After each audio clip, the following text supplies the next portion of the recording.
ఈ పనులను స్వయంగా పర్యవేక్షించి పదే పదే ఇక్కడికి పర్యటన చేసి అదేవిధంగా medical and health principal secretary Christina గారు ప్రత్యేకంగా దీని మీద శ్రద్ధ వహించి ఈరోజు పూర్తి చేసుకొని తెలంగాణ ప్రజలకు అంకితం చేస్తున్నందుకు మనస్ఫూర్తిగా వారిని అభినందిస్తున్నాను. మిత్రులారా, మీకందరికీ తెలుసు, ప్రజాపాలన అధికారంలోకి వచ్చిన తర్వాత అత్యంత ప్రాధాన్యత క్రమంలో విద్య వైద్యాన్ని ఈరోజు మేము ప్రాధాన్యత కింద తీసుకున్నాం. వ్యవసాయమే కాకుండా మహిళా సంక్షేమ అభివృద్ధితో పాటు ఈరోజు విద్యా వైద్యాన్ని రాష్ట్ర ప్రభుత్వం అత్యంత ప్రాధాన్యత అంశంగా ఈరోజు ముందుకు తీసుకెళ్తున్నాం. మీకు తెలుసు, విద్యకు సంబంధించి ప్రభుత్వం తీసుకొస్తున్న సమూలమైన మార్పులు. ఈరోజు నర్సరీ నుంచి 12th క్లాస్ వరకు ఎడ్యుకేషన్ కింద, 12th తర్వాత స్కిల్స్ డెవలప్మెంట్లో ఈరోజు రాణించాలి అని చెప్పి ఈ తెలంగాణ రాష్ట్రం దేశంలో ఉండే మిగతా రాష్ట్రాలతో కాదు, ప్రపంచంలోనే గొప్ప అవకాశాలు పొందాలి. ఇందులో ముఖ్యంగా మా girls nursing college medical doctors అయ్యి ప్రపంచంలోనే సేవలు అందించాలని ముఖ్యంగా జర్మనీ, జపాన్, సౌత్ కొరియా లాంటి దేశాలు మన నర్సింగ్ స్టాఫ్ మీద ఎంతో ఆసక్తి చూపిస్తున్నారు. ఇప్పటి వరకు మన నర్సింగ్ గర్ల్స్ మిడిల్ ఈస్ట్ కంట్రీలోనే సేవలు అందించే ప్రయత్నం చేస్తున్నారు. భవిష్యత్తులో మీరు Germany, Japanese language, south Korean language నేర్చుకుంటే ఆ దేశాలలో లక్షలాది ఉద్యోగాలు, ఉపాధి అవకాశాలు మీకోసం ఎదురు చూస్తున్నాయి. అందుకే ఈరోజు నర్సింగ్ కాలేజెస్ కానీ, పారా మెడికల్ సిబ్బందిని కానీ డాక్టర్స్ నియామకంలో నాకు తెలిసి దామోదర్ రాజ నరసింహ గారు వారు చెప్పాలి, ఇప్పటి వరకు 16,000 మంది సిబ్బందిని తెలంగాణ రాష్ట్రంలో మన ప్రభుత్వం వచ్చిన తర్వాత నియామక పత్రాలు అందించడం జరిగింది. ఎప్పుడు కూడా ఇంత పెద్ద ఎత్తున మీ నియామకాలు చేపట్టలేదు. ఈరోజు పేదల ఆరోగ్యము మా బాధ్యతగా మేము భావిస్తున్నాం. ఈరోజు విద్య మీద పెట్టే పెట్టుబడి కానీ, లేకపోతే వైద్యం మీద పెట్టే ప్రభుత్వం కేటాయించే నిధులు దీని ఖర్చు కిందనో సంక్షేమ పథకం కిందనో చూడట్లేదు. మేము భవిష్యత్తు కోసం పెట్టుబడి పెడుతున్నామని మేము భావిస్తున్నాం. ఈరోజు ఒక పేదవాడి కుటుంబంలో పిల్లల చదువులు, తల్లిదండ్రుల వైద్యమే అత్యంత ఖరీదైనదిగా మారింది. ఈరోజు పేదలు కార్పొరేట్ హాస్పిటల్లో జాయిన్ అయితే ఆస్తులు అమ్మినా సరిపోని పరిస్థితి, చివరికి కిడ్నీలు కూడా అమ్ముకునే పరిస్థితి ఈరోజు రాష్ట్రంలో, దేశంలో ప్రైవేటు వైద్యము అత్యంత ఖరీదుగా మారింది. అందుకే ఈనాడు రాష్ట్ర ప్రభుత్వం సంపూర్ణ అవగాహనతోని రాష్ట్రంలో ఉండే ప్రజలు 4 కోట్ల ప్రజలకు ప్రతి వాడికి వైద్యాన్ని అందించాలి. ఆ వైద్యం ఉచితంగా ఉండాలి. ముఖ్యంగా మనిషి ఆరోగ్యంగా ఉండాలి అంటే గుండె, కిడ్నీలు బాగా ఉండాలి. ఈరోజు గుండెకు సంబంధించి, కిడ్నీలకు సంబంధించి, అవయవ మార్పిడికి సంబంధించి ఒక సూపర్ స్పెషాలిటీ హాస్పిటల్ను డాక్టర్ మర్రి చెన్నారెడ్డి గారి పేరు మీద సనత్ నగర్లో ప్రారంభించుకోవడం అంటే ఇది నిజంగా తెలంగాణ రాష్ట్ర పేద ప్రజలకు అత్యంత ప్రయోజనకరమైంది.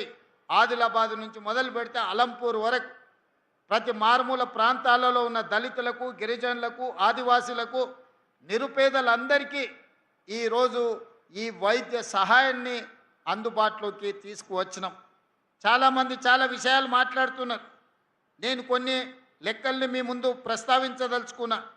ఈరోజు వరకు ఈ 32 నెలల పరిపాలనలో ఆరోగ్యశ్రీ కోసమే దాదాపుగా 2,700 కోట్ల రూపాయలు ఖర్చు పెట్టడం జరిగింది. వివిధ ఆసుపత్రులకు నిధులు చెల్లించడం జరిగింది. అదేవిధంగా ముఖ్యమంత్రి సహాయ నిధి నుంచి 2,526 కోట్ల రూపాయలను ఖర్చు పెట్టడం జరిగింది. కేవలం ఈ 2 పథకాలలోనే వైద్య ఆరోగ్య శాఖ పర్యవేక్షణలో 5,226 కోట్ల రూపాయలు దేశంలో పేదల కోసం ఈ స్థాయిలో నిధులు ఏ ప్రభుత్వము కేటాయించలేదు, ఖర్చు పెట్టలేదు.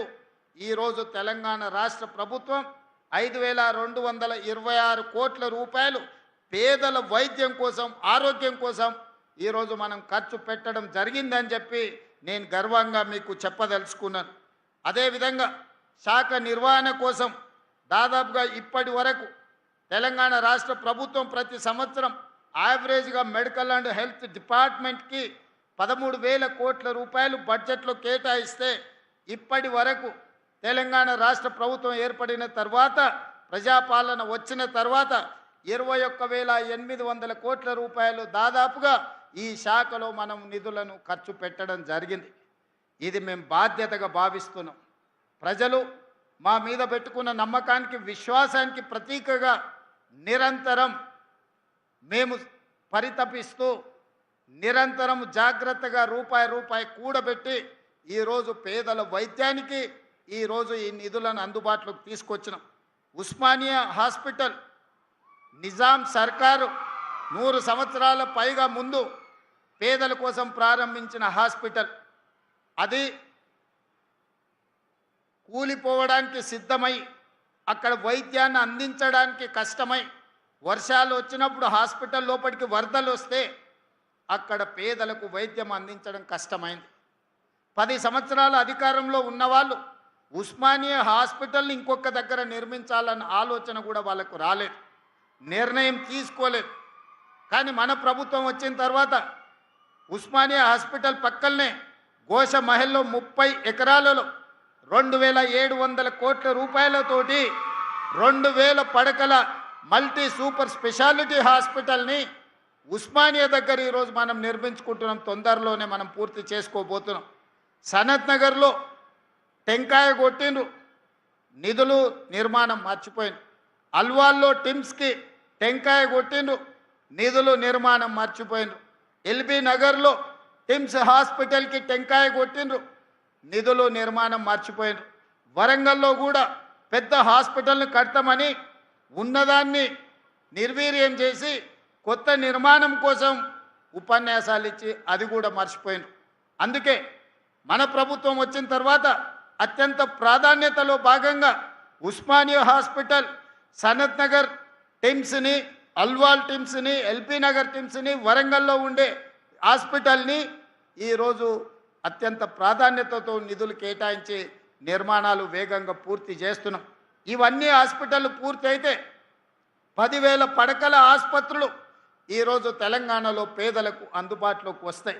తద్వారా పేదలకు ఒక విశ్వాసాన్ని, ఒకనాడు జానపదాలలో పాడుకునే వాళ్ళు తెలంగాణ మారుమూల పల్లెల్లో నేను రాను బిడ్డో సర్కారు దావకానకి అని. ఎందుకంటే 100 బాధలు ఒక్క పదంలో, ఒక్క జానపదంలో ఆనాడు చెప్పుకోవడం జరిగింది. ఈనాడు రాబోయే సంవత్సరంన్నర తిరిగే లోపల 2027 డిసెంబర్ 9 తారీఖు లోపల Osmania hospital, Alwal, LB Nagar and Warangal ప్రతి 6 నెలలకు ఒక హాస్పిటల్ని పూర్తి చేసి ఏ కార్పొరేట్ హాస్పిటల్ కూడా మన ప్రభుత్వ ఆసుపత్రులతో పోటీ పడలేని విధంగా తీర్చిదిద్ది ఒక్కొక్క హాస్పిటల్కు ఒక్కొక్క డైరెక్టర్ను నియమించి ఆ డైరెక్టర్ పర్యవేక్షణలో ఈరోజు నిమ్స్ అందిస్తున్న సేవలకు పోటీగా ఈరోజు ప్రపంచంలోనే నిమ్స్ హాస్పిటల్కి ఎయిమ్స్తో పోటీపడి సేవలు అందిస్తున్న గుర్తింపు ఉన్నది. రాబోయే రోజుల్లో వీటన్నిటిని కూడా ఆ స్థాయిలో నిర్వహించి వాటికి అవసరమైన నిధుల కేటాయింపే కాదు, వాటిని నిర్వహించడంలో ఏ అపోలో, యశోద, ఏఐజీకి వెళ్తే ఎంత పరిశుభ్రంగా ఈ హాస్పిటళ్లను నిర్వహిస్తున్నారో రాబోయే రోజుల్లో ఈ హాస్పిటల్స్ని కూడా అదే స్థాయిలో నిర్వహిస్తాం. వాటి మీద ప్రత్యేకమైన కార్యాచరణ తీసుకోవాల్సిందిగా మా సిబ్బందికి అందరికీ నేను సూచన చేస్తున్నా. ఇక్కడికి వచ్చే వాళ్ళకు ఉచితంగా భోజనం, ఉండడానికి అటెండెంట్స్, పేషెంట్లు వెంబడి ఎవరైనా వస్తే వాళ్ళు బయటికి వెళ్ళి హోటళ్లలోనో లాడ్జిల్లోనో ఉండడం కష్టం, ఇక్కడ ఉండే పేషెంట్లను చూసుకోవడం ఇబ్బంది. అందుకే ఇక్కడికి పేషెంట్లతో పాటు వచ్చే వాళ్లకు డార్మెటరీస్ ఇవ్వాలని, అదేవిధంగా క్యాంటీన్లో మంచి ఫుడ్ ఇవ్వాలని, ఇతర వసతులు కూడా వాళ్ళకి ఇవ్వాలని అవసరమైన నిధులను మంజూరు చేయాల్సిందిగా, సూపర్ పీజీని కూడా ఇక్కడ శాంక్షన్ చేయాల్సిందిగా, నర్సింగ్ కాలేజెస్ ఇక్కడ ఉంటే 60-70% పేషెంట్లకు మా నర్సులే సేవలు అందిస్తారు. ఆ పైన వాళ్ళకే డాక్టర్లతో అవసరం ఉంటుంది. 70% పైగా ఆసుపత్రికి వచ్చే పేదలకు వైద్యాన్ని మా నర్సింగ్ సోదరిమణులే సేవలు అందిస్తారు. పైనుండే 30%కే డాక్టర్లు సూపర్ స్పెషాలిటీ డాక్టర్స్తోనే అవసరం ఉంటుంది. అదేవిధంగా నేను మెడికల్ అండ్ హెల్త్ మినిస్టర్ గారికి ఒక సూచన చేస్తున్నా. ఈరోజు మనం ఆరోగ్యశ్రీలో కానీ సీఎం రిలీఫ్ ఫండ్లో ప్రైవేట్ వాళ్ళకే ఎక్కువ నిధులు ఇస్తున్నాం. మీరు గవర్నమెంట్లో డాక్టర్లను అదనపు సమయాన్ని పని చేయమనుండి సర్జరీలు చేసే డాక్టర్లకు ఇన్సెంటివ్స్ ఇద్దాం. అప్పుడు ఆ డాక్టర్లు అదనపు సమయం మన ప్రభుత్వ వైద్యశాలల్లోనే పనిచేస్తారు. వాళ్ళ డ్యూటీ సమయం తర్వాత వాళ్ళ నైపుణ్యాన్ని వాళ్ళ నేర్పరితనాన్ని ప్రభుత్వ ఆసుపత్రుల్లో చేరే పేషెంట్ల కోసం ఉపయోగిస్తే వాళ్ళు సర్జరీలు వాళ్ళకున్న స్పెషాలిటీని పేదలకు వైద్య సేవలు అందిస్తే మనం ఇన్సెంటివ్స్ ఇద్దాం. ఆ ఇన్సెంటివ్ ఇచ్చినప్పుడు ఆటోమేటిక్గా వాళ్ళు అడిషనల్ అవర్స్ ఇక్కడ పనిచేస్తారు. They can spend quality time for poorest of the poor patients. So ఇప్పుడు మనం ఇక్కడ ఇవ్వకపోతే వాళ్ళు డ్యూటీ అవర్స్లో ఇక్కడ పనిచేసుకొని వాళ్ళు ప్రైవేట్ ప్రాక్టీస్ చేయడమో ప్రైవేట్ హాస్పిటల్స్లో పనిచేయడమో లేదా వాళ్ళకున్న నైపుణ్యాన్ని ఇతర దగ్గర ఉపయోగిస్తున్నారు. కాబట్టి మీరు దీనికి క్షుణ్ణంగా పరిశీలించి నేను అధికారులకు కూడా సూచన చేస్తున్నా. సూపర్ స్పెషాలిటీ ఉన్న డాక్టర్స్ని if they spend additional time, if they are going to serve additional time in our hospitals, we have to appreciate them, we have to give incentives them through this Arogyasri or CM Relief Fund. So ఈ విధంగా ఈ శాఖను ప్రక్షాళన చేసుకొని ప్రజలకు విశ్వాసం కల్పించి ప్రజలకు ఒక నమ్మకాన్ని అందించి మాకు కష్టం వస్తే తెలంగాణ రాష్ట్ర ప్రభుత్వం ఉన్నది, మమ్మల్ని చూసుకోవడానికి తెలంగాణ ముఖ్యమంత్రి రేవంత్ అన్న ఉన్నాడనే భరోసా మీరు కల్పించాలి. పేదలకు నమ్మకం విశ్వాసం కల్పిస్తే మన జన్మ సార్థకమైనట్టే. విద్యార్థులకు నర్సరీ టు 12th వరకు విద్యను అందించి 12th తర్వాత సాంకేతిక నైపుణ్యాన్ని అందిస్తే మనం ఏ వెల్ఫేర్ స్కీమ్ వాళ్ళకి ఇవ్వాల్సిన పని లేదు. వాళ్ళే సొంతంగా బతుకుతారు. ఈ దేశంలోనే కాదు ఇతర దేశాలలో కూడా సేవలు అందిస్తారు. లక్షల రూపాయలు సంపాదించి వాళ్ళు వాళ్ళ కుటుంబాన్ని ఆదుకునే ప్రయత్నం చేస్తారు. ఎవరు కూడా ఇష్టంతో సంక్షేమ పథకాలను తీసుకోరు ప్రభుత్వం నుంచి ఉచితంగా. కష్టం వచ్చినప్పుడు మాత్రమే సంక్షేమ పథకాలను ఉచితంగా తీసుకోవాలని ఆలోచన చేస్తారు. చాలామంది ఆత్మగౌరవంతో బ్రతకాలనుకుంటారు, కష్టపడి బతకాలనుకుంటారు, విద్య నేర్చుకొని సాంకేతిక నైపుణ్యాన్ని నేర్చుకొని సమాజంలో గౌరవం పొందాలనుకుంటారు. ఆ అవకాశాలు ప్రభుత్వం కల్పించలేనప్పుడే, ప్రభుత్వం అందించలేనప్పుడే సంక్షేమ పథకాల కోసం ఎదురు చూస్తారు. సంక్షేమ పథకాలను తగ్గించాలనుకుంటే సర్వస్వతంత్రంగా వాళ్ళ కాళ్ళ మీద నిలబడే విధంగా మన విధానాలను మనం అమలు చేస్తే ఏ ప్రజలు కూడా ప్రభుత్వం నుంచి ఉచితంగా ఆశించరు. అందుకే ఈరోజు మనం ఈ విషయాలకు సంబంధించి nursery to 12th class breakfast, lunch, education, school kit ఇవన్నీ ఇవ్వడంతో పాటు నాణ్యమైన విద్యను అందించాలి. 12th తర్వాత సాంకేతిక నైపుణ్యాన్ని మనం అందించాలి.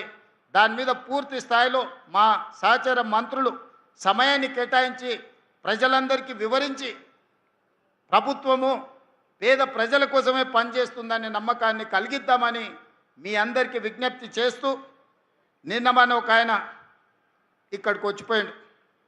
ఈ విషయాన్ని కూడా మీతో పంచుకోవాలి. సనత్ నగర్ ఎమ్మెల్యే గారు వాళ్ళ పార్టీ నాయకుడిని మనం పూర్తి చేసి ప్రారంభిస్తున్నామంటే ముందుగానే ఎట్లయినట్టు మనం రివ్యూస్ చేసినప్పుడు టీవీలలో పేపర్లలో వార్తలు వస్తాయి. వచ్చే నెలలో ముఖ్యమంత్రి గారు లేదా వైద్య ఆరోగ్య శాఖ మంత్రి ఉప ముఖ్యమంత్రి గారు సనత్ నగర్ హాస్పిటల్ని ప్రారంభించబోతుండు అని టీవీల పేపర్లో చూడంగానే పొద్దున్నే లేస్తున్నారు, పగటి వేషగాళ్ళలాగా తయారవుతున్నారు, ఇక్కడికి వచ్చి హడావిడి చేస్తున్నారు. ఆ సనత్ నగర్ ఎమ్మెల్యే గారు కేటీఆర్ గారిని తీసుకొచ్చి హాస్పిటల్ అంతా అక్కడ ఇక్కడ కళ్ళు తిరిగి చూసిండు. ఇది మేమే కష్టపడి కట్టినాం, రేవంత్ రెడ్డి గారు ప్రారంభిస్తున్నాడని ఆరోపణ చేసిండు. నాకేం అభ్యంతరం లేదు. అట్లీస్టు వాళ్ళ ఆత్మ పరిశీలన చేసుకోవడానికన్నా పర్యటన పనికొస్తుంది. అయితే ఇది అయిన తర్వాత ఆ సనత్ నగర్ ఎమ్మెల్యే గారు చెప్పారు, ఈ వెనకాలనే ఎర్రగడ్డ మెంటల్ హాస్పిటల్ ఉంటుంది, ఒకసారి పోయి చూసిపోదామని. మనోనికి బుర్ర తక్కువ కదా, ఆలోచన ఉండదు కదా, దబదబా లోపలికి పోయిండు. లోపలికి పోతే అక్కడ అందరూ ఎవరి పనులు వాళ్ళు చేసుకుంటారు. ఒక పెద్ద మనిషి కళ్ళు మూసుకొని ధ్యానం చేస్తున్నట్టుగా ఆయన గత జ్ఞాపకాలను కుటుంబాన్ని గుర్తు చేసుకుంటూ ఆయన డీప్ ట్రాన్స్లో ఉంటే ఈ సనత్ నగర్ ఎమ్మెల్యే గారు పోయి ఊరుకుండక ఆయన భుజం తట్టి తాత తాత అని లేపిండు. కళ్ళు తెరిచి చూసిండు ఇద్దరు. ఏం సంగతి బిడ్డ అంటే, మా సార్ని గుర్తుపట్టినావు అని నేను చూపించాడు. లేదు బిడ్డ నేను గుర్తుపట్టలేదు అన్నాడు. ఆ సార్కు విపరీతమైన కోపం ఉక్రోషం వచ్చింది. నన్ను గుర్తుపట్టవా తెలంగాణలో ఉండి, నా సంగతి మా నాయన సంగతి నీకు తెలియదా, నన్ను ఎట్లా గుర్తుపట్టవని. లేదు బిడ్డ నిజంగానే నేను గుర్తుపట్టలేదంటే, ఇగో ఆ టిమ్స్ సనత్ నగర్ కట్టింది నేనే, అల్వాల్ టిమ్స్ కట్టింది నేనే, ఎల్బీ నగర్ టిమ్స్ కట్టింది నేనే, అయినా నన్ను గుర్తుపడతలేవా అన్నాడు.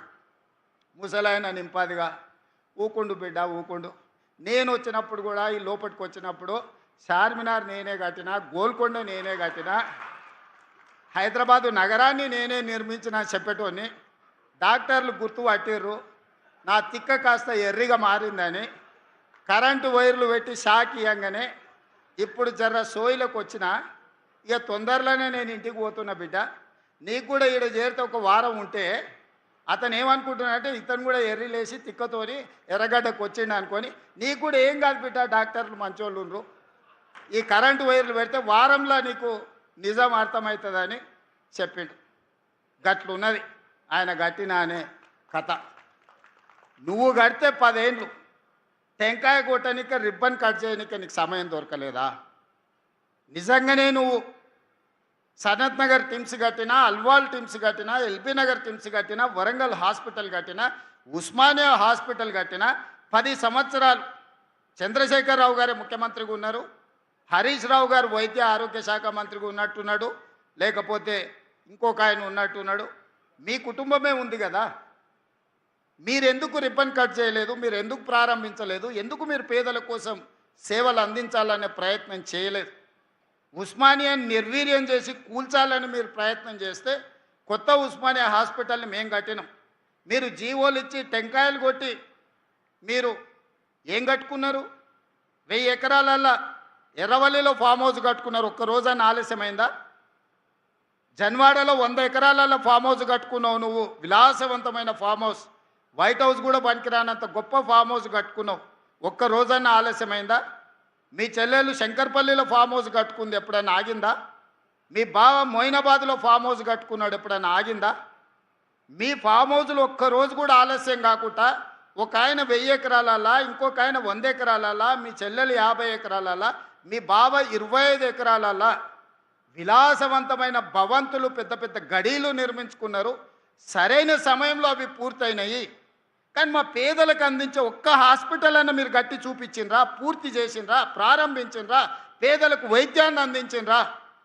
ఇంకా కూడా ఆత్మ పరిశీలన చేసుకోకుండా, ఏ మాత్రం సమాజం గమనిస్తుందని సిగ్గుపడకుండా నోటికొచ్చిన అబద్ధాలు చెప్పి బతకాలనుకుంటారు.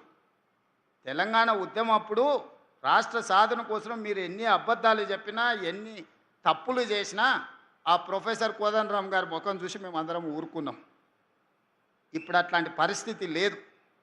దయచేసి మీ ఆలోచనలు, మీ బుద్ధి మారాలి.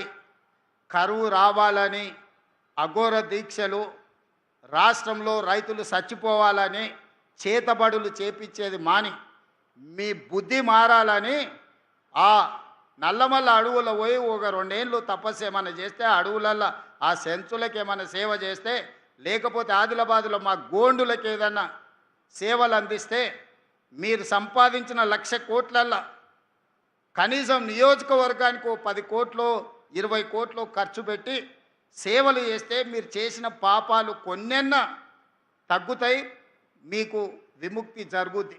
అంతే తప్ప అబద్ధాల ప్రచారాలతోని, ఆర్టిఫిషియల్ ఇంటెలిజెన్స్లో క్రియేట్ చేసిన సోషల్ మీడియా ప్రచారంతో, లేకపోతే మీ బంట్రోతులు కట్టే ఫ్లెక్సీలతోని మిమ్మల్ని ఎవడు నమ్మడు.